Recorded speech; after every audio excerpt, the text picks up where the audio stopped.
So how do you know you've got a good deal? Well, you see, my process is quite simple. So when you find a bulk minifigure listing that you think looks like it has potential, what I normally do is bring out an Excel spreadsheet, and then all the minifigures that you can see in the listing, put them down into the spreadsheet. For any that I don't recognize, what I do is I use the Google reverse image search function. So I'll take a screenshot of the image from their listing, zoom in on the specific figure that I'm wanting to find more information about. And then when you go into Google, press the image button that's next to the search button. And then from that, you can search using the image that you just screenshotted of that minifigure.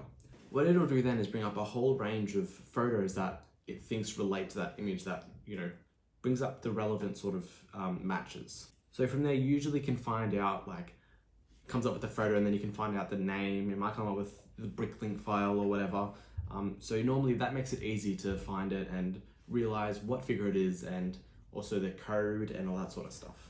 The code as in the Bricklink code that they have next to each minifigure. Even if you can't find that, obviously if you've got the minifigure name, it's going to be a lot easier to find. Just search that minifigure on Bricklink. So once you've got a spreadsheet of all the minifigures that you can see from the listing, what you're going to do is go to Bricklink and find the average price for each one of those minifigures. I recommend using the 6-month average used price that is available on Bricklink in the price details section. See, it's better off to go off the used rather than the new, and off of the average, not like the maximum it's been selling for, because you don't have your hands on these figures yet. You don't know what the condition they're going to be in.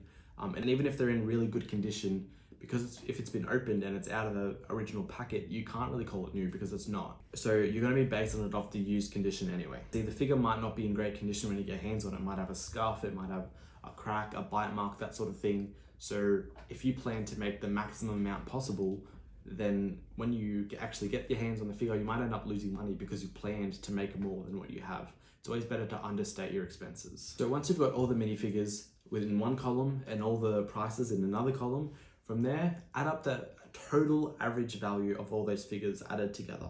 Then obviously, if the total cost of the listing is less than the amount of money you can make from reselling these minifigures individually, then that's when you know you're onto a winner. But if you're only going to make a little bit of extra profit, it's probably not worth it, because you're spending time on this, and there's listing, and then there's selling fees and all that sort of thing, and you might not even end up making money. You might end up losing a bit of money. So if that's the sort of thing, I wouldn't recommend going for it if you're only making a little bit of profit.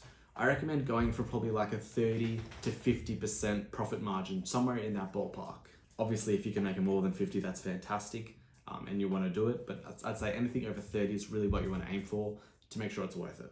And then once you've done this a few times, you begin to create like a foundation of knowledge of all these minifigures and their average prices. And when that happens, basically you can just look at a listing and know whether it's worth it or not. Because you've got that knowledge, you'll see, okay, that figure, that goes for like $20, and this person asks $40.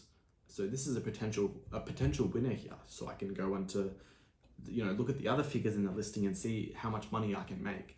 And then as it just grows and grows, more minifigures, and you'll just know instantly whether it's a good listing or not, with potential to make money off of.